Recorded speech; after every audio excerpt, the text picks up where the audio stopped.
This morning, Commissioner Hillary Franz is visiting the town of Malden to give them a new fire truck. The town's only truck was lost in the Labor Day fires. This morning, the commissioner joins us live to talk about what's next for the town. And we are looking at some wet roads this morning following yesterday's rain. We're going to talk about the next round of showers working its way in. Come on, Levy. You rehearse like everybody else. I'm gonna get me a band and make me some records.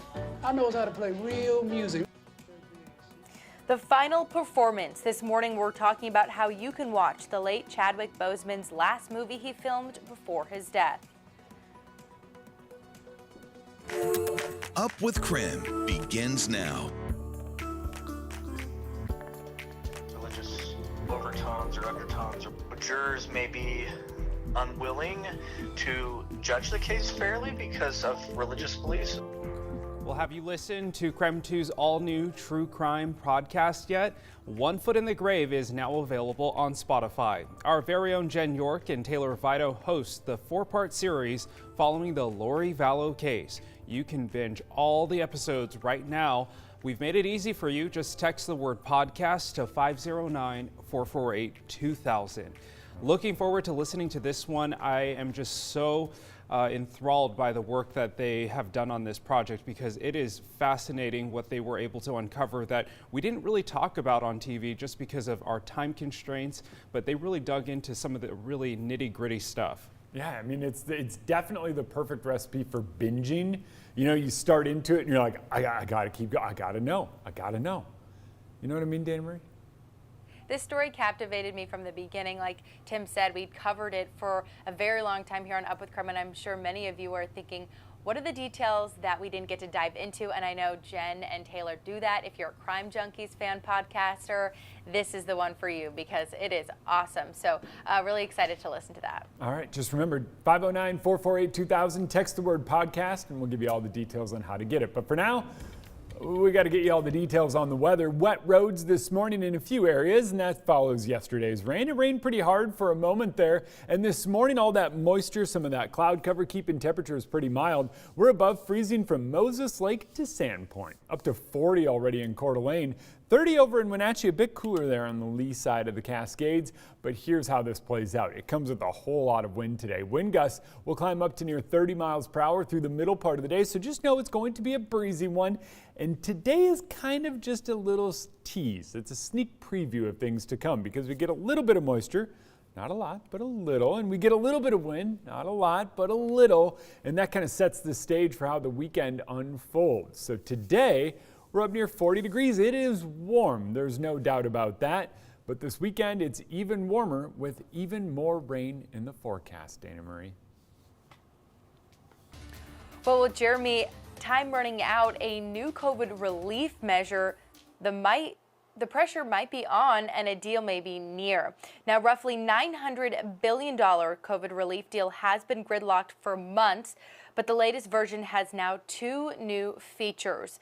A ticking clock counting down to the holidays and another round of stimulus checks for Americans. Now, about $600 or $700 per person is expected. Those checks being credited largely to Senator Bernie Sanders of Vermont and Josh Hawley of Missouri, reaching across the aisle advocating for them.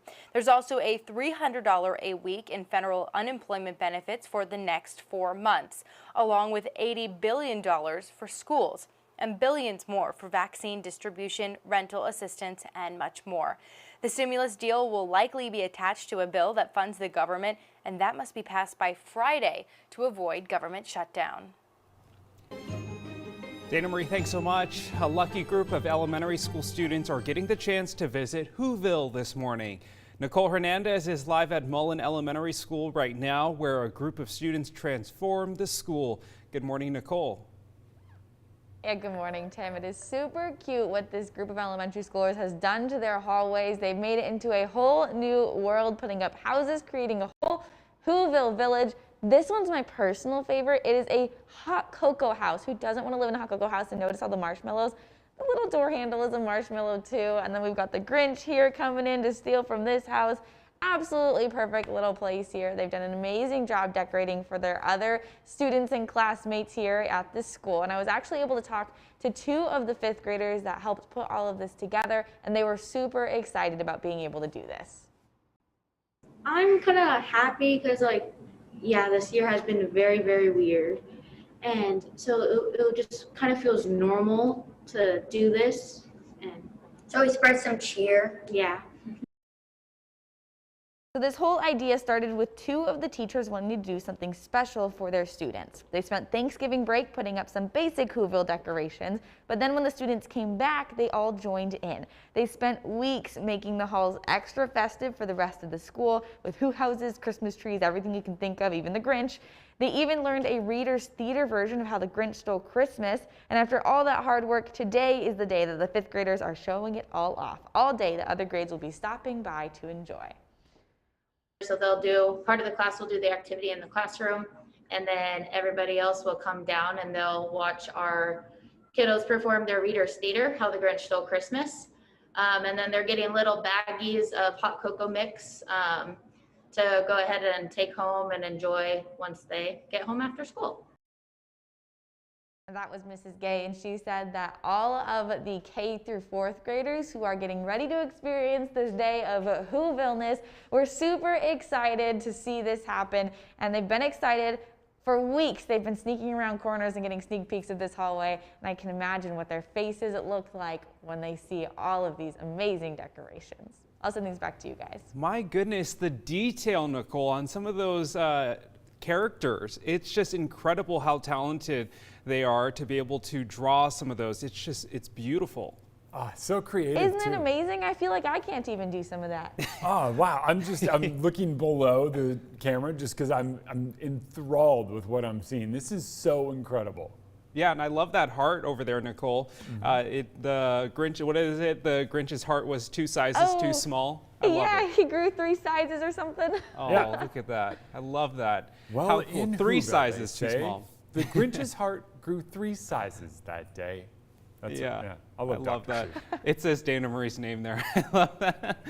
Dana Marie's not a Grinch, y'all. Okay, thanks so much, Nicole.